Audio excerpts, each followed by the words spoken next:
back. Well, I'm back. I'm back. I'm so happy that you guys have decided to join me here today. So today's video is about crying. And I know what you're thinking. You're thinking, Andrea, that is not pretty positive. But it's called the pretty positive because everything isn't just positive, positive, positive, positive, positive. That would be so silly. Just trust me that this is going in some kind of logical order that will all make sense one day. I hope.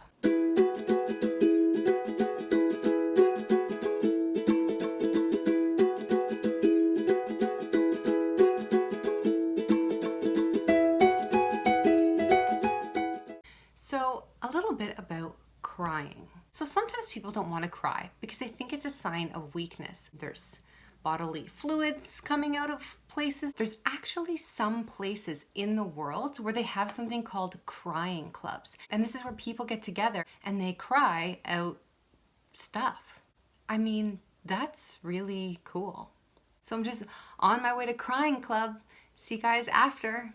And it's funny because you'd think that coming back from crying club, you'd be all sad-like. But the truth is there's a study out of Yale University that says that crying actually equals out your mood and puts you back into emotional equilibrium. When you do cry, you tend to breathe faster. And when you're breathing in cooler air, a cooler brain signals pleasure.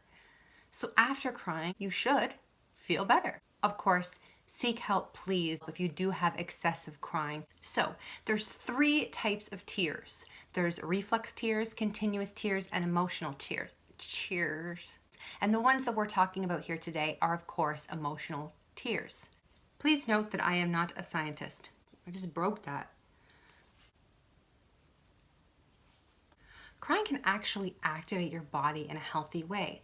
And after you cry, you generally tend to feel better. Today, we're talking about just releasing. So when those emotions come over us, instead of saying, I'll deal with this later because I'm in a movie theater or I'm in front of a lot of people or I'm at work, you might feel like it's not appropriate to cry. I am here to tell you, you don't need to be ashamed. You can call me and cry anytime.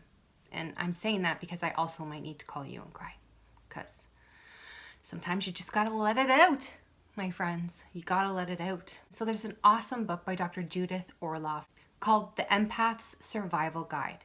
The book talks about crying and the benefits of it. It's okay to get it out. Remember, friends, it's okay to cry. It's okay.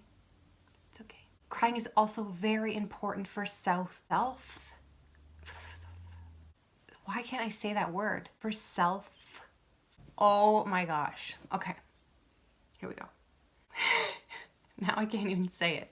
For self. This is gonna make me cry. I need one of those little things, those little like, take 86. For self. Okay, I'm not even gonna say this at this point. Oh, God. Self. For self-soothing. That was not a soothing word to say at all. So my advice to you isn't to go find something to cry about because that's just torturous and why would you do that to yourself? So please don't do that. I really want to hear from you guys. I want to know what it is you want to talk about. What are we talking about? Love you very much and appreciate you. And I thank you all so very much for being here because otherwise I'm not talking to anybody. And maybe that's something that would make me cry. And that's okay. It's okay.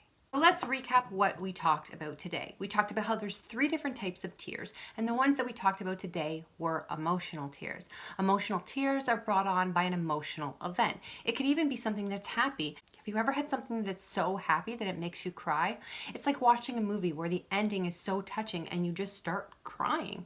You're not sad, but those are still emotional tears. Number 2 is that if you really want, you could probably find a crying club somewhere. If you join one of these clubs, everybody's there to cry. And then maybe as experiences come up in your life, you'll find it easier to let go when you need to let go. Number 3 that we talked about today is that if you are excessively crying and it's not something that makes you feel better or relieved, then you should definitely seek help. Crying can restore balance in your body. It's very important, my friends.